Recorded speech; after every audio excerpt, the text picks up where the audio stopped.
Hey y'all, and welcome back to FloTrack's The Meetup. I'm so excited to be here today. This is presented by Tracksmith. I'm your host, Demitra Carter. If you're not subscribed to All Things Flow, go ahead, follow, like, comment, subscribe, do all the things. But today we're going to bring you a few different things, but mainly a lot of Chicago Marathon talk, conversations, a mini preview.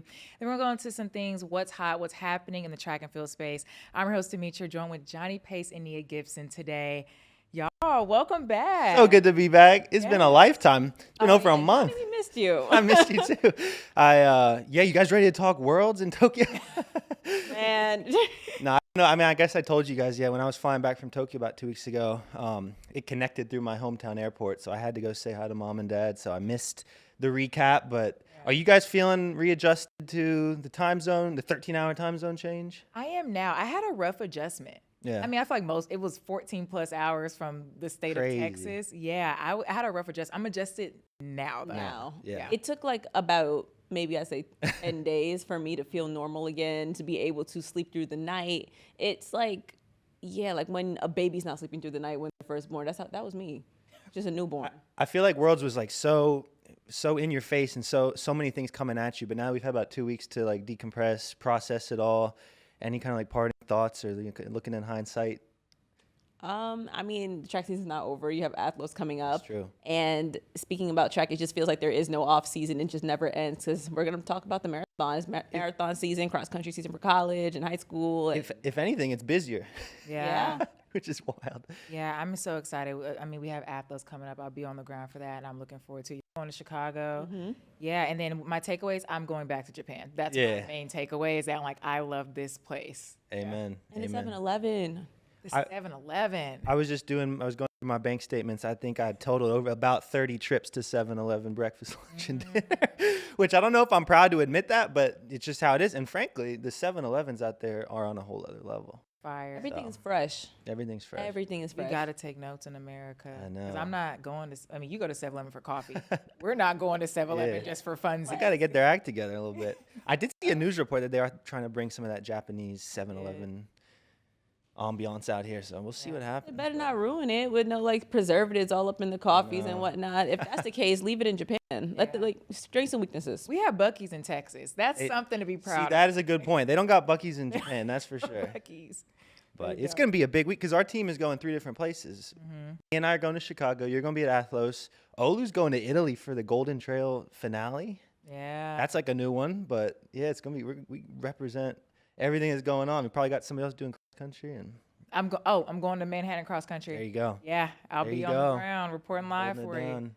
You excited about Athlos? I know you talked about it last week. I am. I'm happy that it's back second year. And I mean, I'm a fan of all things women's sports. If I could wear my women's in sports shirt every day, I would.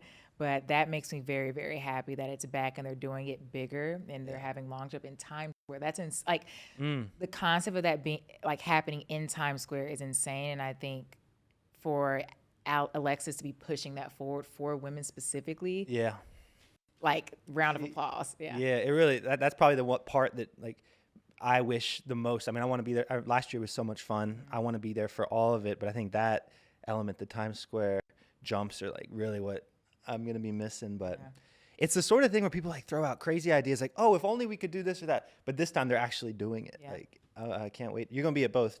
I'll be at both. And Athlos said we can record long jump too, so There you go. I'll be behind the camera capturing the content for y'all to see on FloTrack.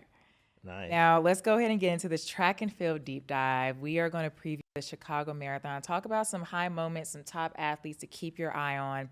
Now, to give a little precursor of Chicago Marathon, the course is fast and it's flat. It's not like your hilly course that you see from time to time. So this is where you typically will see some records broken. Johnny, take me through Chicago a little bit. Yeah, you put it quite well. This is really a perfect race for the fastest times, for the best performances. It really... I personally have run the 3 American majors, New York, Boston, and Chicago. To me, it's not even close. Chicago's where you run fast. That's why we've seen the world record run there. It's 26 miles of basically flat. Like I couldn't even point to like any major hills. Like it's pretty much pancake flat.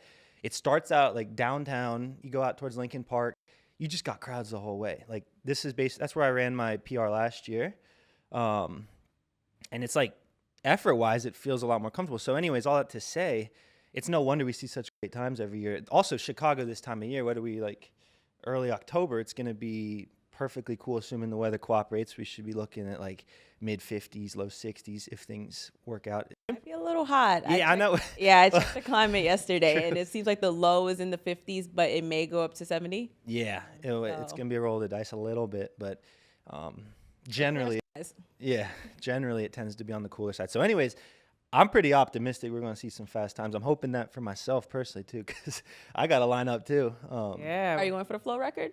So, yeah, I'm glad you bring it up. I'm a minute off. I'm at number 2 at Flow Sports. Our CEO, Mark Floriani, has number 1 at 2 hours, 36 minutes. All I need to do is drop 1 minute, and that spot's mine. Now, to be fair to Mark, he did this pre-carbon. Mark Flo is CEO, by the way. Yeah. Yeah. I told my mom one day, I was like, Mark Flo, like Floriani's his name. She was like, oh, I thought I was like going with the flow. I was like, no, it's our founder. It's our founder's name. It's one of those names that just works. Like, Mark Flo, he was a bit of a stud. For those who don't know, he was a Texas alum. I don't know what year he graduated, but yeah, he's pre-carbon. And I got to give, that's probably a 5-10 minute disadvantage in the newer people's favor, but time's the time. So I told him if he wants to keep that spot, he should probably get back to training. But all that to say, let's hope. Hey, big talk, big money. Hey, Your money don't make no money. I ain't talking to my CEO like that. Hey, Mario, man, I'm telling you, man, no shame. You gonna take his record down, come back, denied, can't log in. Maybe you should work harder. Work harder. Yeah, why are you running so much? You gotta get back to work, but it should be fun no matter what. I love it. Now, going into the men's side of things, to your point, this is a fast course. So want to acknowledge the late Kelvin Kiptum, who unfortunately passed away, but he is still the fastest man to ever run a men's marathon with a 2 flat in 35 seconds. And the first person that we're going to talk about is most people's fan favorite going into this, but John Cora, defending champion, Boston champion, all the things. He's stated in an interview saying that he wants to go under 2:01, which in theory, if you go into 2:01, you're this close to that world record. So we're on world record watch for John. Oh my gosh. Yeah, absolutely. Yeah, John has had his last year's been crazy to get the Chicago and Boston double victory. I mean, I think this is his race to win. But yeah, Kelvin really set that bar high. I was fortunately there, like watching that in 2023 when he set that time. And the question was, all right, when does sub 2 hours happen? Like I think it was like 25 seconds off. So unfortunately, we'll never get to know that from Kelvin. But there's a lot of gentlemen behind him. I think Career's probably one of the best candidates to ever challenge that sub 2 marathon. But yeah, it's going to depend on the weather. It's got to be cool. But John, as we saw last year, he's not afraid to take it. And who knows? I mean, I'd be shocked if he wasn't in better shape than he was last year. So I think he's going to do it. I think he can do it. Do what? He could potentially do the sub 2:01. Yeah. I mean, he's a dog. He has the battery in his back. He's the 6th fastest marathoner of all time. And to your point, after the year that he had last year, with momentum coming into Chicago, which is a fast road. Fast course. Yeah, fast course. Why not? Why not? Love it. Now, going into this next one, we also have Jape Kiplimo, who will kind of be in the mix, mixing things up. And half marathon world record holder. Yes, half marathon world record holder. And this is only his second full marathon ever. So I think it's going to be nice to see like what he takes from his first marathon and how he adjusts for this course. I think we got to keep a close eye on him. I mean, having that half marathon. And these days, the marathon is becoming more of like a speed type of race. Like, I think that'll really serve him well that he's so well suited for the half that, your first marathon might knock you on your butt a little bit if you have never raced one. But I mean, we should keep a close watch. I think it's going to be a really good battle between those two. Yeah, absolutely. He's going to be interesting to watch. I wonder how like that half marathon speed will translate into Chicago marathon. Yeah. Yeah, I'm looking forward to it. Now, going to the U.S. side of things, who's going to be in here mixing things up and arguably probably going to be the top American, Connor Mantz. He has a goal of breaking the American marathon record of 2:05:38. I am excited to see him race. He's the next why not? Because if he has the American record in a half marathon, he's been training his butt off. He said he's never been more fit. And I was watching something earlier where it says the 2023 Boston Marathon still haunts him. Like around mile 24, he started to black out a bit. Mile 20, he was kind of getting off the pace. And he still ran like a fairly decent race, all things considered. But for something to still haunt you, keep you up at night, there has to be like this motivating factor where it'll translate into this race. Yeah, so absolutely. Something worth noting about the marathon, more so than a lot of races, is like how many variables you need to align. Like everything to run at the level that Connor's hoping to do it, there's so many more factors that are non-negotiable. Whereas in some maybe shorter races, if something doesn't go right, that's all right, and you can just make do. Think about this. You got to keep your fuel right. I mean, every 30, 45 minutes, refueling the right amount of carbs in your system. You got to stay hydrated, right electrolyte balance. If you go out too hard and you cook yourself for the second half, like, that's going to be a tough one. So, like, Connor at this point has the experience and the wisdom to hopefully have dialed in a lot of these variables, which really all need to align on race day in order for him to do what he's trying to do. But it's clear. I mean, I think Brian Dybel on our team was just out with him in Utah. He's in incredible shape, and I think this could be his day. Connor has that thing that you can't teach. I think that's the other thing. Like, he's able to understand that maybe where he may go wrong. He understands the race to a T. He says it's like, it's comfortable till it's not, but what do you do during that discomfort? And I think he's really used to running in discomfort because, leading up to the 2024 Olympic Games, he tore his quad.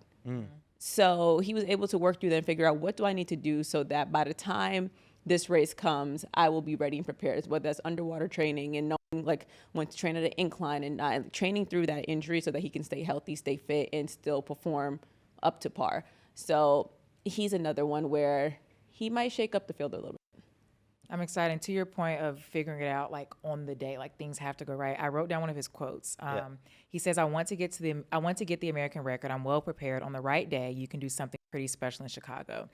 And to your point, on the right day, with the conditions going, how he's been training, like I think to say that you want to get a record, that in itself is like, all right, like he's calling his shot. Said it out loud. It's not like, oh, we got some random clip from somebody who told us. Like, no, he said it in an interview publicly that he wants this record. And I think to have that on top of your training, on top of your experience, things haunting you at night, him, like, he's actively doing all of these things. Like, I think we're on 2 record watches, one American, one world, and I think they both can easily happen. Absolutely. All right, now going into our very own, we got a Chicago marathon runner. His semi debut, Matthew Centrowitz. FloTrack fam. He is running. Professional marathoner Matt Centrowitz. Yeah, who would have thought? Yeah, he's been putting in the work.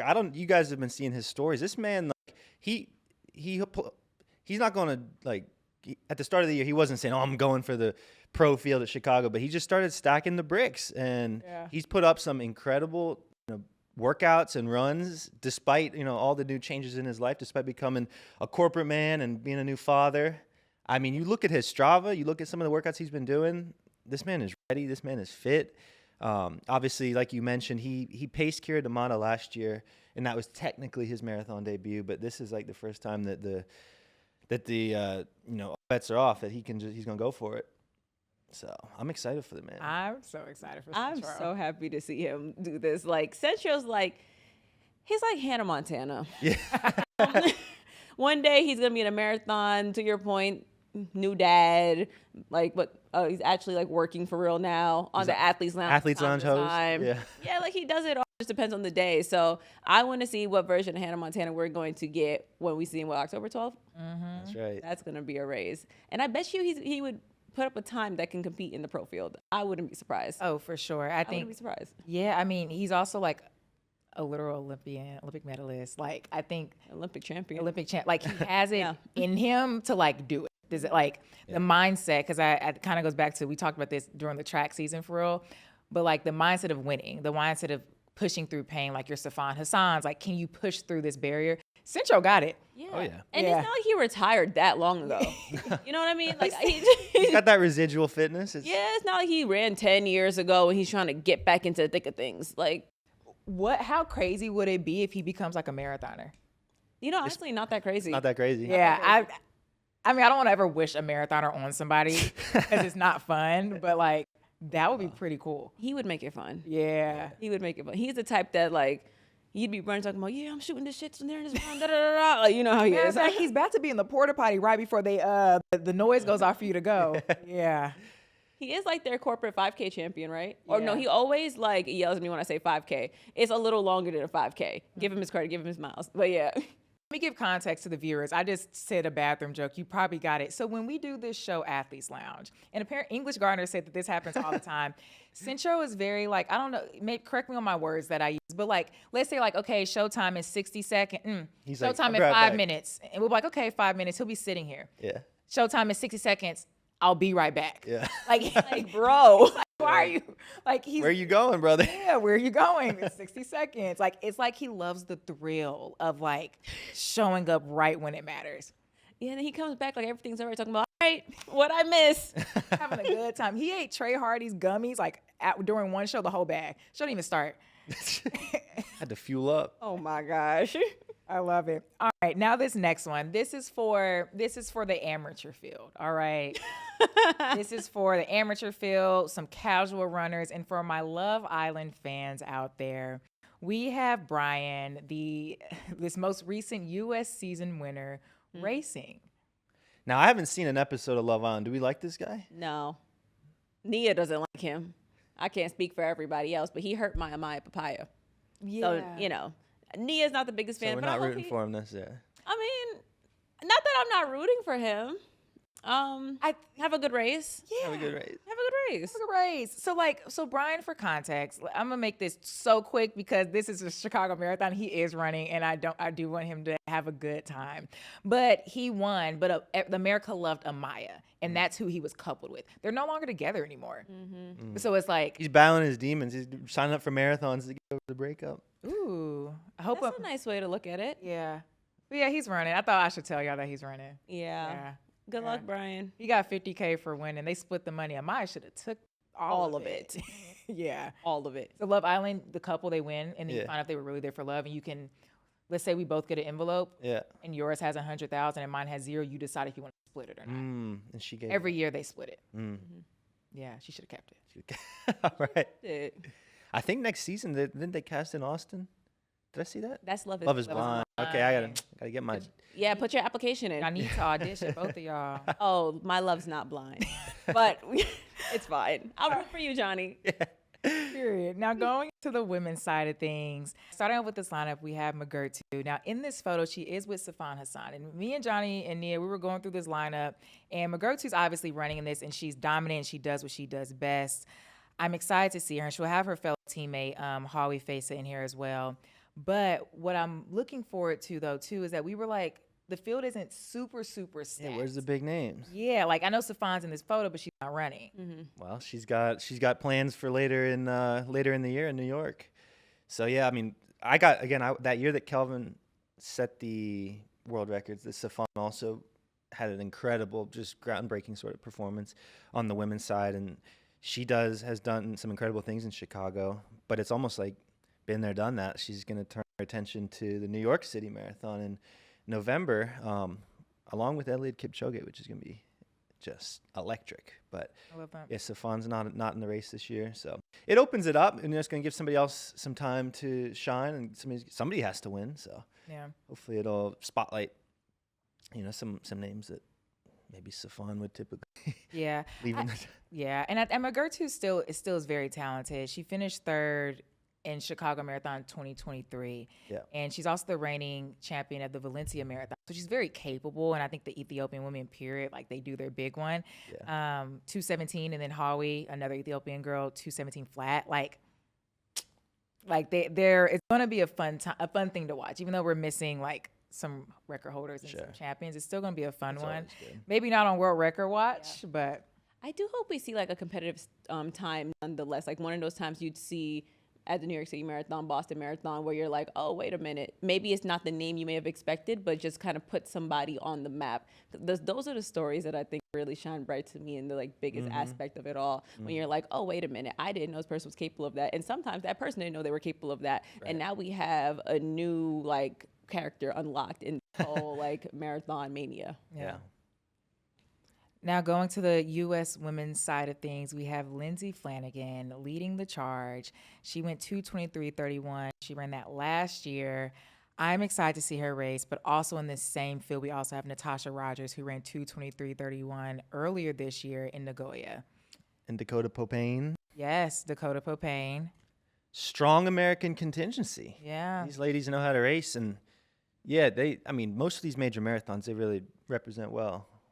But yeah, it's hard. I mean, they're all well positioned. I don't know. I haven't checked in on them on their like training recently, but yeah, the Americans are going to represent. Yeah. The Americans push the pace. They've been really competitive lately. I mean, even if you're talking about on the track, you know what I mean? Like in the 10K, Shelby Houlihan came fourth place. He was just right outside of medal contention. And I think we've been seeing on the men and the women's side that they're really trying to test like that East African like top cohort. And I think we may see a piece of that at Chicago Marathon. Yeah, and the first thing that came to mind for me was Susanna Sullivan in Tokyo. Yeah. Leading that marathon for the majority of it. So that's a good point. I didn't think about that. Yeah. So they're like definitely, they're in the mix. And did I say 10K? I meant to say 5K. My bad, Shelby. Now, staying on the U.S. side of things, Emily Ventures. Yep. She's making her U.S. debut, 5-time All-American NCAA. She is definitely one to watch entering this marathon 26.2 road running scene. She also trains in Utah, training alongside Connor Mance, Clayton Young, and then Kiera. I'm excited. I think to make this transition, like to be the first time ever, like you're going in like fresh-minded. Like you don't know, well, she probably knows the pain because she's training for it. Like to your point of like everything kind of has to go right. She's just going in kind of like free in a sense. Like she has her plan. She's going to execute it. She feels well prepared. It's her first time out there. For your first to be Chicago, yeah, I'm excited for it. Yeah, I think the first time I got to watch her was actually here in Austin about a year ago at the cross country champs. And she's worked her way up. She's relatively fresh out of the NCAA, but did the half marathon this year. And yeah, is just a competitor. And like, like we mentioned earlier, you got to dial in those variables. I guess it depends how you look at it. Let's stay positive. Yeah, she's fresh-minded, but also she's got to dial in a lot of these things. I'm sure she has, and she's got good mentors and people in Utah to help her have a good first one. But she's gonna do good, I think. She got Connor Mance in her corner. I was about to say Connor Mance and Clayton Young. Those are your training partners, and you're coming to Chicago Marathon. And to your point, we have a lot to be positive about. Fresh mind. There's like a commonality you see between a lot of young talent and them doing well, is them being fresh, them having fun. So I think before things get a little too serious and hectic and stakes become a lot higher, we might see her like bust out a really crazy time. I'm excited, y'all. All right. We're about to wrap this Chicago Marathon chat with our very own who's going to be racing, Johnny Pace. This is not your first time in Chicago Marathon. This is your second. It's my second time racing, third or fourth year going. It's always one of my favorite weekends. And this is going to be my second time running. I'm really excited. I'm excited for you. Now, this is your second time, so you have a little bit of experience on your shoulder, but how's your preparation been going into this weekend? I'm glad you asked. I looked at my Strava chart, and it's kind of at middle school levels. So we've been busy, right? We've had a busy year. We've had a busy summer. Unfortunately, on numbers, on the pure miles, I'm probably at, I don't even want to say, but... You don't have to. I'll cut it out. I'm kidding. I'm not cutting it out. Yeah, so basically, I was pretty well prepared last year when I ran 2:36. This year, I'm going to have to maybe channel some of that prior fitness psychically. Residual fitness. But, I wasn't going to say no to that opportunity. Chicago's a blast. I love just being part of taking that energy from the crowds. And then, I had about, after Tokyo, which I ran 0 miles other than the media 8. 0.5 miles, that counts. 0.5, yeah, that's my weekly mileage, 0.5. Last 2 weeks I've been hitting it really hard, jumped up to like 70, just out of the blue. And yeah, we'll see how that two week build goes. But, if you know anything, it might be an uphill battle. But we did have this new product actually come across our desk conveniently, which is kind of oriented towards like fitness and recovery, and we'll keep this really brief, but it actually has been perfect timing. So this is probably called IM8, and Flow Sports has like partnered with them as a company across the sports. We can show here, and I don't know about you, but I've always, we travel a lot, and I think that's been the toughest thing is like when we're on the road is like, I ate 7-Eleven 30 times in a row in Tokyo, like getting our nutrients and whatnot, and so like you probably have seen. I didn't want to talk about it till like I tried it, but I've gotten about 2 weeks with it. So it's like other like nutrient supplement powders. It's kind of like an all-in-one. It's got about 100 things here, but I have historically leveraged like supplement powders because of our lifestyle. And yeah, I'm about 2 weeks in. Maybe this will be my like secret weapon. Maybe it'll supplement the lack of mileage. The lack thereof. The lack thereof of training. I could maybe just make up with the IM8, but we're gonna have to wait and see. But I do like the taste compared to some other powders. But yeah, you guys should try. I don't think we've kind of been on the road, but IM8 is kind of that's gonna be my training replacement. Nutrients and training miles. Yeah, I might try it today. But you know, you have I'm hopeful for you. You got a lot of things on your side. You got IM8. You have experience. You have muscle memory. And muscle memory. Exactly. Everything but practice. Everything but training. Yeah. Fourth thing, you got Nia on your side. Yeah, Yo, a lot of people can't say that. You That's guys true. saw when I was a WAG, and you saw how well they did. Don't worry, Johnny, you got this. Thank you, Nia. And you're gonna PR. I think you got it for different reasons. But I also think you got it. Thank you. Yeah, we'll circle back on this next Tuesday. But. Yeah. What flavor is this? So it's like an acai type of flavor. Oh. It's really good. I don't know if you've tried the other powders. Sometimes they're not the most yummy. Yeah. This, I think you would like. I think we'll give it a try after the show. And We have similar tastes. yeah, it's good stuff. And I mean that. That's not just saying that. Like I wasn't going to talk about it if I didn't think it had something good about it. Okay, I'll say So- I don't hate that. Yeah, something new. Period. All right, we're about to go into what's hot. Now, it's been a minute since we brought up this segment, but she's back. She's here for a little bit. She's made a return. Now, we've seen this on the news because we reported it ourselves, and I feel like Grand Slam is all throughout all the things because everybody's like, when is everybody going to get paid? Where's my money? Right? Where's my money? So Grand Slam Emergency Fund, they announced that they received emergency funding and they're partially paying out athletes. They have close to $2 million in debt, but 19 million is the number. And they got this emergency fund of $5 million, and they decided to use it to pay out the athletes and the staff first. If I may dive in a little bit into that, because I saw this report, and we got to give Front Office Sports, broke this story, and a lot of actually really helpful information and specifics about something that's been on a lot of people's minds for a long time. Basically the wire hit. So these athletes have been recouped about half, I think it's half of what they owed. And Grand Slam said in a statement to the group that over the next 60 days, like this is the beginning of Grand Slam's revival. And over the next 60 days, they are planning to make the athletes completely whole. There's some important details though. Like I think obviously that's a positive, right? That money has hit people's bank accounts. You dive into the numbers a little bit. They have about 20 million, like you said, in outstanding debts. This was $5.5 million from existing investors, which Players Alliance, I believe, or Winners Alliance. The tennis. Right. And so that's 5.5 that is almost entirely going to paying the athletes, and that's half of what the athletes are owed. So it's a positive, but that's about a quarter of their debts with 15 million more to go. Plus, are we even talk about 2026? So silver linings, double-edged sword a little bit, but what do you guys think? I think it's good that they're finally getting their money. 'Cause I think my biggest grievance was the fact that it was hurting the athletes so much. Yeah. I've said it time and time again, where of course the intention is pure, but at some point that does become very secondary when the athletes get hurt, especially when they were expecting and anticipating the money. Especially when you think about not just the athletes, but their families, their agents, people who really kind of probably fronting money to make sure that they can do X, Y, and Z. So it's good that they're getting some of it.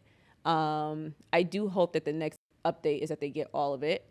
And then also we think about the vendors and whatnot. And then my question after that is, does this mean that we're just settling our debt and that's it? Or are we now working towards the 2026 season as promised? Because even all that aside, Grand Slam was one of my favorite track meets to attend and work. They kind of have the right vision. I guess obviously just the financials behind it just are a little off. So I have a lot of questions, but a lot of things are coexisting for me at once, where it's like, what does this mean for the future? And is the half of this money just kind of like to buy them some more time? Will they get the rest of it? Will it continue? So happy that we are making some strides, a couple steps forward, but still a little wary, still have some questions. Yeah, my head's in a lot of places, but like that money went to the athletes and the staff. It went to like, it had a number of full-time employees that it also was helping fund. So I'm like, there seems to be some sort of vision to keep people, or maybe it's the payroll people, I don't know. Well, they had, their staff's about 10 folks right now, which is down from what it was under normal operations. Exactly, and I think for the money, I'm happy that the money went towards that at least, but I'm like, between the layoffs, the athletes not getting paid, I'm like, when are they going to pay the venue? Like, and that's so secondary, but like to your point of like, when we get this next half of the money, I think where I unfortunately am like weary is because the first time that we sat down, I think Grant Fisher's on an interview, USA's, I believe, saying like, hey, they said they're going to pay us in a few days. I forget, maybe it was like August. The end of that month. The end of that month. The end of that month was in like a few days from then. And it didn't happen. And I think that's where when you said 60 days, I'm just like, if I was an athlete and I was waiting on money, I would be knocking at their door, but also very hesitant because last time I was promised something, it didn't happen. And was promised publicly. Yeah. And I think for it to happen again, like I want them to get paid. Like pay them. But like, that's why I'm like, I'm so nervous and scared because I'm like, when's the lawsuit coming next? Because I'm like, it's like, I don't know what's in the contracts, but I'm like, how many times do we go like, hey, we'll give it to you. Sorry, it didn't happen. Hey, we'll give it to you. Sorry, it didn't happen. Oh, here's half of it. Hey, like when does it, how long does it go? And that's my question. And I really do want them to figure out, to your point, I think there's a lot of potential in Grand Slam. And what Grant said that I resonated with too is that like, unfortunately, since this has happened, there will now be distrust with athletes when they sign to something new. It's an uphill battle. Yeah. Hopefully a glimmer of light. I liked Grand Slam. No, Grand Slam was fun. I had a lot of fun. It was one of the most fun meets I've attended. So that's why it's a little heartbreaking. And I think what kind of gets me too, when I think about like the unsigned athletes that are doing their thing out there, I think their pockets was probably hurting the most. Yeah. And I know we talked about it, but like kind of in hindsight now with Worlds, this was something I foresaw like at the start of the year was like, you got these athletes like really trying to be at a really high level very early in the year. I do think it impacted some folks. Of course it did. It started extremely early for a season that started extremely late. Yeah. You know who it didn't affect though? Melissa Jefferson. That's true. Hey, man. Yeah.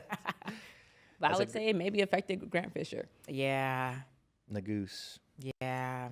No, it did affect a lot of people. I am joking. It just didn't affect her. Oh, yeah, no. If anything. She was a, like, once in a lifetime type of girl. Yeah. She's one of those, like, race into shape type of people. Kind of like Dylan Beer. Like, they just be racing. Yeah.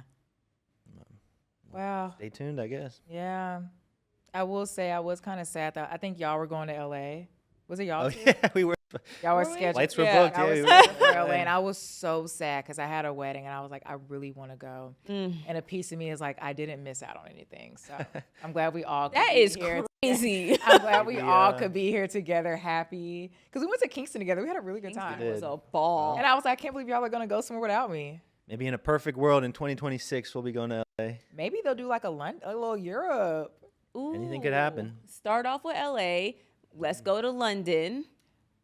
I like that. I like starting with LA, right? Yeah, because we kind of left us hanging, right? Yeah, makeup for 2025. We start off in LA. We can stream it on FloTrack. Yeah. You know. I'm excited for us to talk about after Athlos happens because what they're going to do next year, too. I'm looking forward to that one. Oh, the league, right? The league, yeah. We're not going to talk about it now because we don't have too much time, but I'm excited for us to talk about new things in the sport. That's going to be interesting. I know we're going to talk about it, but the team-based aspect of it, too, I'm really excited to see how they're going to play out.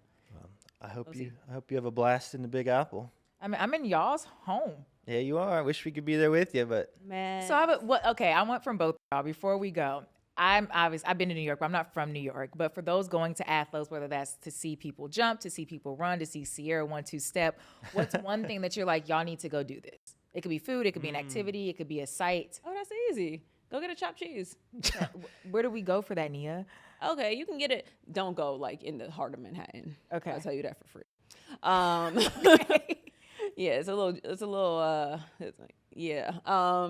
Go to like, I think you can find great ones in Harlem. You can find great ones Harlem, Brooklyn, Bronx, Queens. You can find great ones any of those places. So I'm just going, hey, can I get a chopped cheese? Are they going to ask me any questions back? Like what cheese or anything? You like a roll or a hero? What do you like? I like mine on a roll. So I get mine on a roll, everything on it. No bacon though. Make sure ketchup, mayo, grill the onions. Listen, he'll get busy. Thanks, Nia. You're All very right. welcome. Johnny, let me know. I'm in New York. I mean, I would kind of almost take this as a given, but I've come to learn that it actually isn't for a lot of folks that visit. So I'll just say this. You need to go at the West Side Highway about an hour and a half before sundown. Go for a walk, a jog, a run. It's one of my top 3 runs in the world, which is it's a magic place. The West Side Highway. For those who know, you know. But no, I was like, dang, I assumed everybody did that. But I was with Josh Kerr during Milrose, and I was like, bro, you ever been down here? He's like, never been. We only do Central Park. That man's been coming there for like 5-6 years. And so that was kind of a wake-up call. And I was like, oh, some people don't know. The West Side Highway. It's like one of the most beautiful places just to be outside. So I would highly recommend you go check that out if you haven't been. All right, I'm going to go to Soho too to shop. I know you like to shop. The boutiques there. I do. Okay, this is my game plan, y'all. I'm going to go for a run. And I'm going to go get a chopped cheese after my run. Yeah. Shower, go shopping. All right, y'all. In Soho. Also, speaking of Soho, Nia, next month when we are in town for the marathon, Tracksmith's going to be having a pop-up in Soho, so I'm excited to check that out. Yeah. They don't invite me anywhere. We get split up on all the trips. We cover everything for Flo, we do, but Kingston was our last hoorah together. Well, we gotta talk to someone. Tokyo was a good hoorah. Never mind. That's true. Girl. And then my last thing, and then I promise we'll go. Y'all are going to Chicago. What are y'all going to do? Try a deep dish, go for a run? What's the vibes? One thing. I want to go on a boat tour. I did it last year, but I did the part. So basically, the Chicago has all these canals and stuff. I did the boat tour that like goes out into the open part of the lake, but I want to do the like inner, like under the bridges throughout the city, like the. That seems fun. The boat tour, Nia, if you're down, maybe we. Oh, I'm down. FaceTime me. Go hit the water. Thank you. After that, let's go to a Bulls game. Bulls game? Oh, that sounds cool. That'd be cool. That sounds good. All right, y'all. Well, thank you so much for watching episode 29. It's been so much fun. As you know, we're about to be in Italy, Chicago, New York, all the places, covering all the things for y'all.